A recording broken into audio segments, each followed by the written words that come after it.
Hello, everyone, and welcome to the Ag Innovation News Podcast, presented by the Agricultural Utilization Research Institute of Minnesota. I'm Dan Scogan, Director of Government and Industry Relations for AURI, and guests on the Ag Innovation News Podcast will shed light on innovations in value-added agriculture, highlight important voices and work that's being done throughout the Minnesota ag sector, and educate the public about resources and organizations that support Minnesota agriculture. Today to the show, we want to welcome Dan Erdmann from Farm Rescue. Dan, welcome to the Ag Innovation News Podcast. Hey, thanks for having me, Dan. The listeners might get confused as Dan and Dan go back and forth today, but Dan, before we talk about Farm Rescue, which is going to be a great story, but let's find out about Dan Erdmann a little bit. What was your path to this point in your life? I appreciate the opportunity to chat with you guys today. And again, my name's Dan Erdmann. I am the marketing program manager for Farm Rescue. I've been in that role for almost 6 years now. Originally from a little town in central North Dakota called Goodrich. Like a lot of small rural towns, not a whole lot of people there. And my dad was a farmer. His dad was a farmer before him. And fortunately, like many other farmers, my dad he couldn't make it work. After years of trying, he'd already been working another full-time job and still trying to farm on top of that. So getting very little sleep. And I know the stress was high back then. I was about a freshman in high school when he decided to hang things up. And again, one of those things you always remember is your farm auction, and just kind of the look on my dad's face is those, pieces of equipment that he'd worked years to build, that inventory, and seeing them sold off. Again, something I'd never wish upon anyone, and something that's never left me. So fast forward, I went to college for broadcasting and marketing at Minot State University in North Dakota here, and eventually jumped into the broadcast world. So I worked for a small CBS affiliate up there in Minot, originally as a weekend weatherman with no experience in weather. So it was an interesting start to my career. I know they were looking for someone that was willing to work weekends at $6 an hour, and not a lot of people jumped at that opportunity to be on camera to talk about the weather. So that was kind of my foot in the door to broadcasting, and transitioned into reporting and eventually anchoring for that station. And then I moved into the world of advertising. I worked for an ad agency for a little over 7 years. And I had always known about Farm Rescue since, my days in the news. One of my coworkers back then had done the very first news story on Farm Rescue when they first launched operations back in 2006. One of the first families that they helped up there around the Minot area.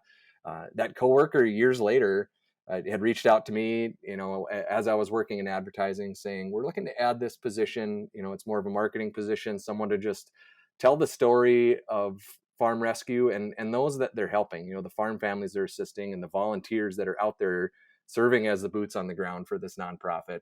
What do you think would go into a position like that? So he was kind of picking my brain at that point as to what that position would entail.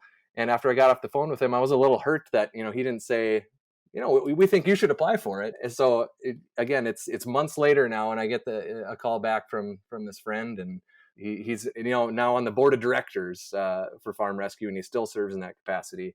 But he says, all right, we're going to hire this position, and we think you should be one of the applicants.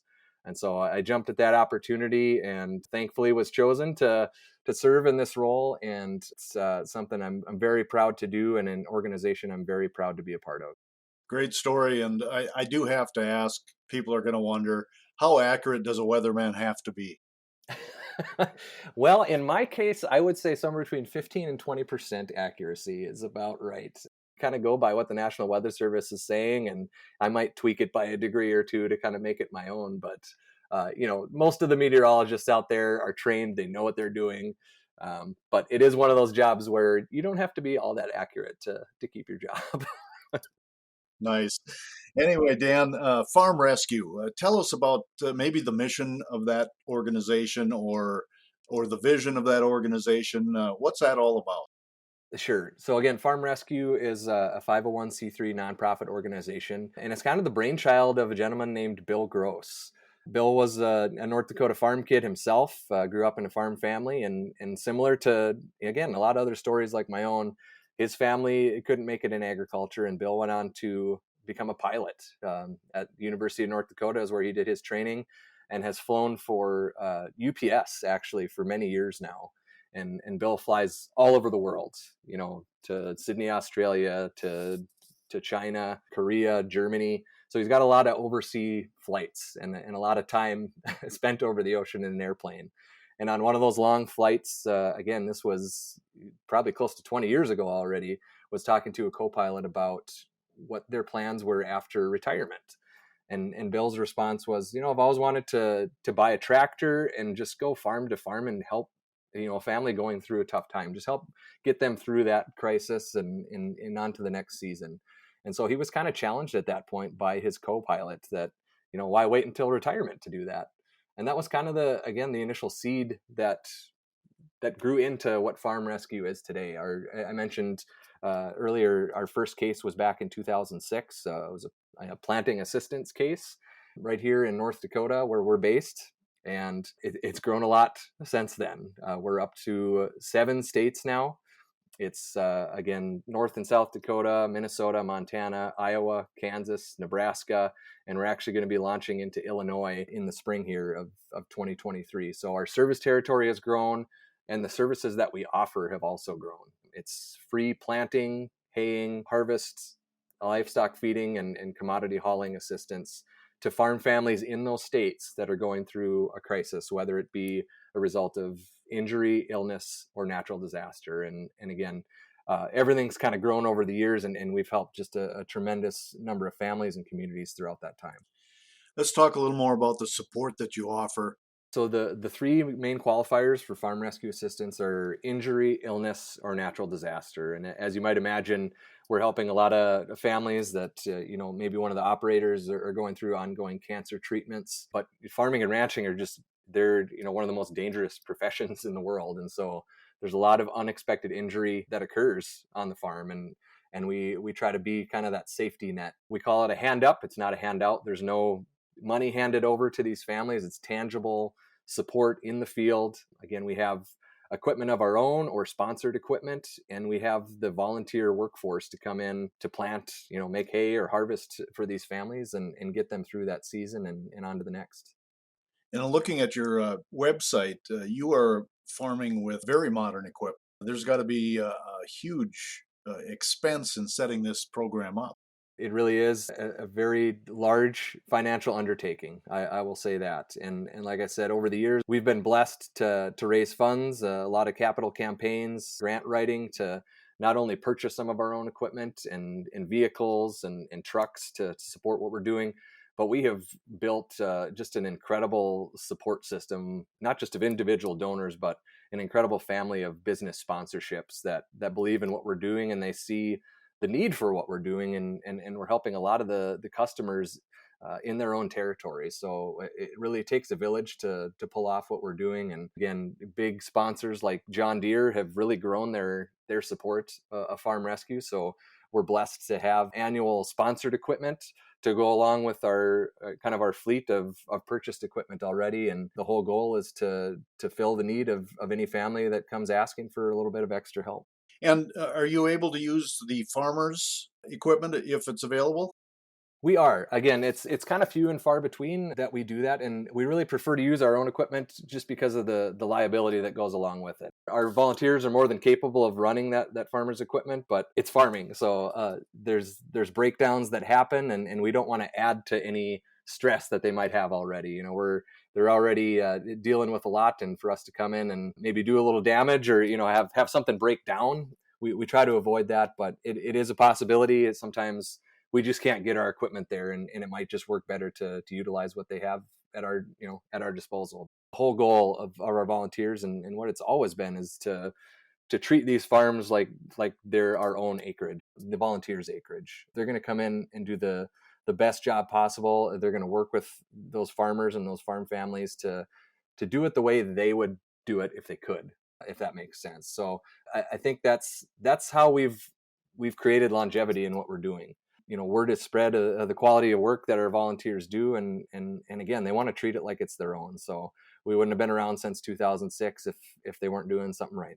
So Dan, do you have any idea how many families you've served since you got started, or how many acres you've run over?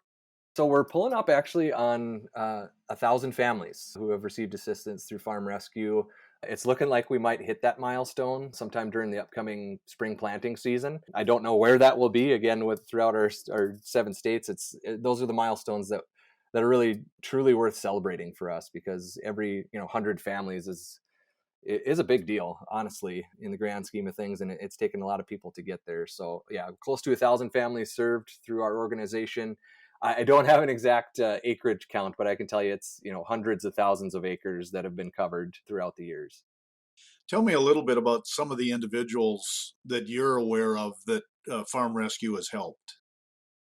Again, there's a lot of stories in there that are memorable stories over the years. In just in my time, the past 6 years, we've helped hundreds of families throughout that time, and a lot of just heartbreaking stories. What I like to say is it can truly happen to anyone. The one that always sticks out to me is a hay baling case. There was a gentleman working on a baler, just doing some routine maintenance, and became entangled in that machine. And after 45 minutes with no cell phone and no one nearby, and an 8-month pregnant wife in the house, he had to free himself from that machine. His only thought was, not completely scarring his wife mentally with the image of what was going on. And so he composed himself, calmly walked to the house and called 911. And just his outlook on life after all that, it's easy to kind of get that feel sorry for yourself type attitude. And he was the exact opposite. His first thought was, it wasn't my dominant hand, thankfully, and it's on to work the next day. And just his outlook on life was something that I took with me, and I try to think about on a daily basis. But just a lot of stories like that. And he taught farm safety himself, and I think that just goes to show you that this truly can happen to anyone. It is a dangerous profession, and every day there's danger around you, and we just want to be there to kind of be that, again, that safety net to carry you through if you find yourself in an unexpected crisis. Well, and Farm Rescue coming up on 1,000 different projects right now. I would guess there's close to 1,000 testimonials from these families who were served, and how much it meant to them. Absolutely. And I think that they'd all tell you the same thing, that it was a blessing to their operation. And we have some incredible people out there supporting these efforts. And those are some of the incredible stories too. Again, I'm blessed to be able to not only chat with a lot of the families that are receiving support from our volunteers, but to chat with the volunteers that are out there doing that work. Every nonprofit and any organization with volunteers will probably tell you they got the best volunteers in the world. I truly believe that when it comes to the volunteers of Farm Rescue, just second to none. They come from all walks of life. Again, we have, you might expect a lot of retired farmers out here, and even active farmers that are just giving up their time to come help a complete stranger in their hour of need. But it's people you might not expect too. We have pilots and pastors, military veterans, law enforcement officers. We like to toot our horn a little bit. We have a rocket scientist that works for NASA, lives down in Alabama, and he comes up here whenever his schedule allows in the spring to support our spring planting assistance efforts.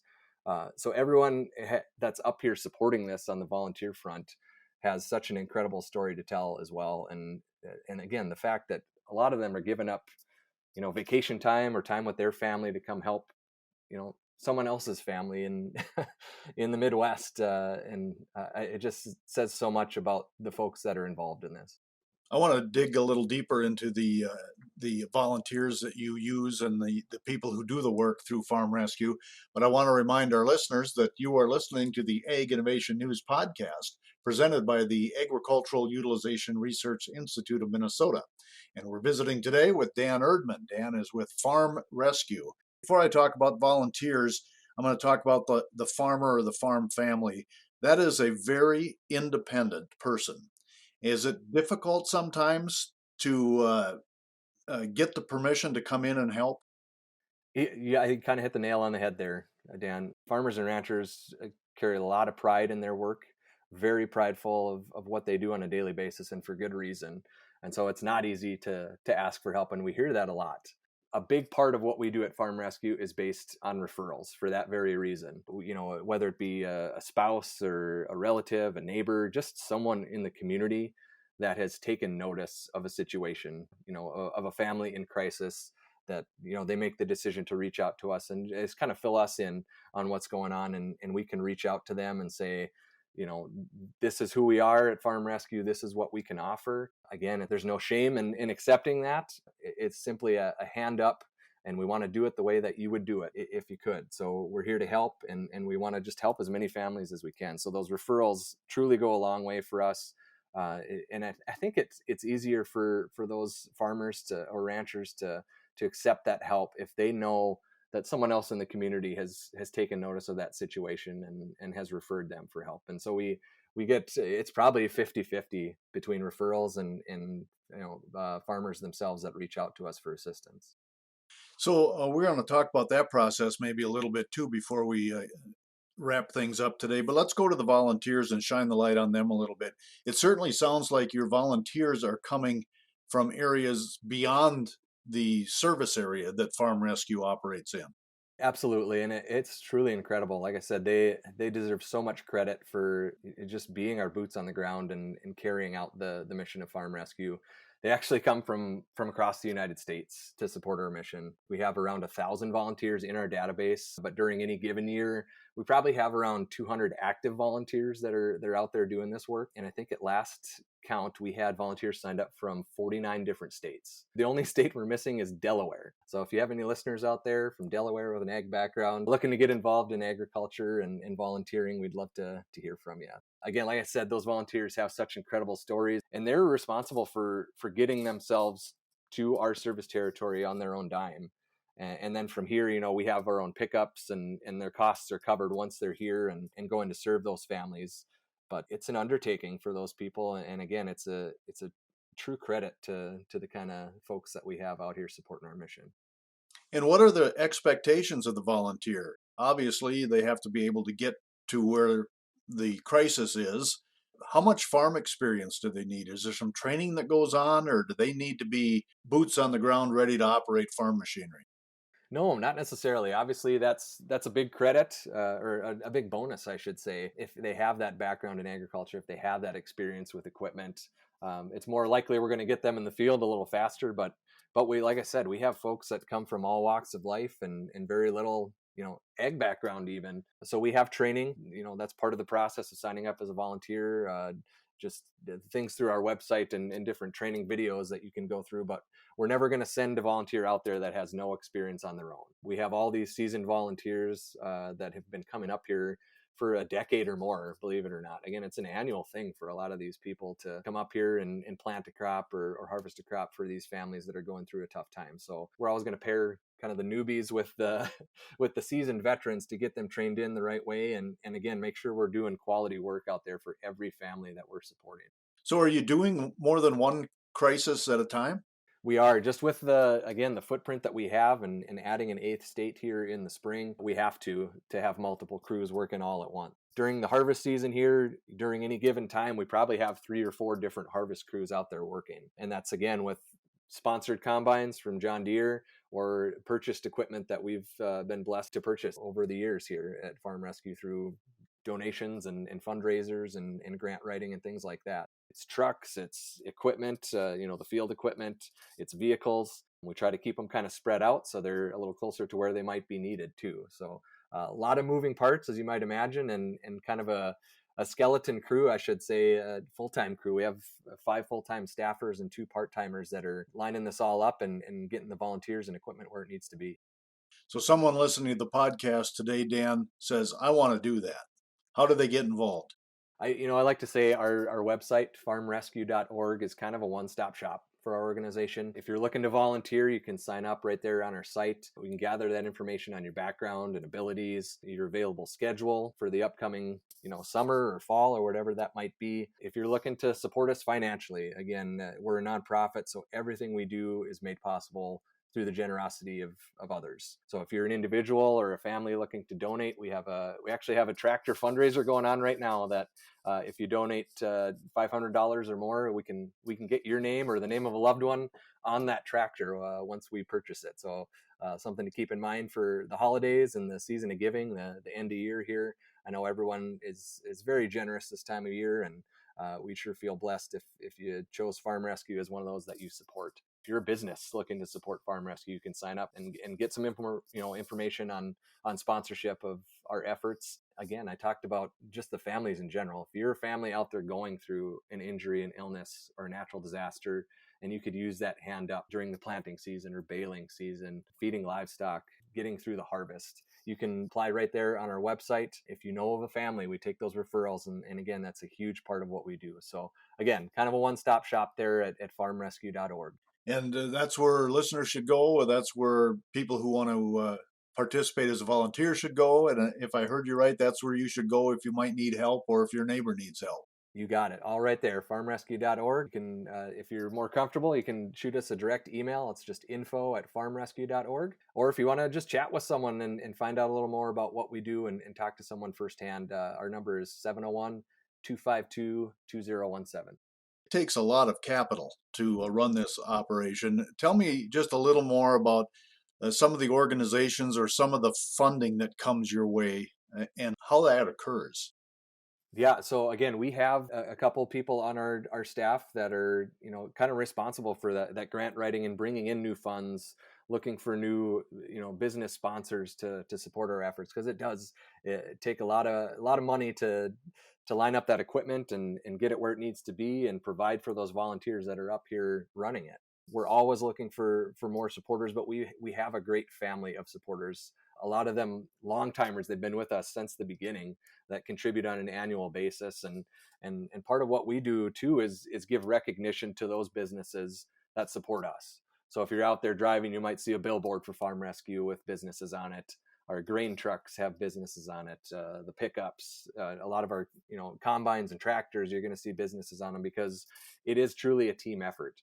And we like to show our appreciation to all of those businesses that support us as well. And it's not the reason they do it. Again, it's great to give a little bit back, but it's really just a drop in the bucket for what they're providing to us. And again, companies like John Deere Bush Beer, you may remember those cans this summer, the John Deere Bush Light cans.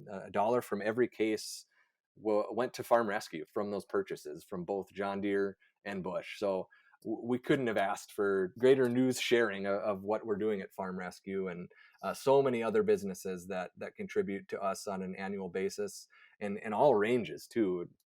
Just a few dollars to some of those bigger ones in the $100,000 range. But again, it takes a lot to do this, and thankfully we have a lot of people that believe in it. And I would guess that these volunteers and some of these families that have been helped have developed some real strong relationships as well, even after the fact. Absolutely. And one of the greatest parts of what I do is being able to see that firsthand. And it's incredible how quickly those bonds are formed between the families and our volunteers, and between our volunteers themselves, working together. A lot of these people are strangers when they first meet, but after 2 or 3 days even of working in the field and just interacting with those families, these bonds are for life. We have, a lot of our volunteers are traveling from out of state. I think of one offhand here. He comes up from Kentucky twice a year to support our efforts. And again, on his own dollar to get up here. But a lot of those volunteers are kind of planning their route to our service territory with the idea of stopping to visit so many of those families that they have helped in the past, to check in, just to catch up. They are, exchanging Christmas cards on an annual basis. And this is, again, they're lifelong bonds, and just through tragedy, there's some heartwarming tales that arose from a lot of these stories. Well, Dan, it's certainly been fun to listen to some of the projects that Farm Rescue has been involved in. And it is a large area, and you have several crews out there at any one time. But can you bring it home for us just a little bit? How about here in the upper Midwest, closer to Minnesota, the Dakotas? Do you have a couple of stories about Farm Rescue and the work that they've done? Absolutely. Again, we've helped nearly 1,000 families throughout our history, and since that first case back in 2006. So a lot of stories to tell, and I know that we've helped dozens of Minnesota farm families specifically over those years. Just this fall, 2 of our final assistance cases for the season were in south central Minnesota. One of those farmers is actually still in the hospital recovering from several complications that arose from West Nile virus. So we were honored to provide volunteers and equipment to harvest a good portion of his corn and soybeans. And it was kind of a big deal for our organization as well. If you're familiar with Zach Johnson, the Millennial Farmer, again, one of many kind of ag influencers out there on YouTube, was kind enough to come out and volunteer at that case and run a combine and bring in that corn crop for that family. So incredible job. And it was pretty cool to have him just kind of hop in and know exactly what he's doing in that combine. One of many families that we've helped in the state of Minnesota. Another farmer near Rothsay was undergoing daily cancer treatments during, very important corn harvest, and we were happy to help bring in their crop. And these are pretty common stories, when it comes to the folks receiving the support from Farm Rescue. There's obviously not a perfect time of year for injury or illness to occur, but it definitely adds another level of stress when there's a crop needing to be planted or harvested within a very small window of opportunity.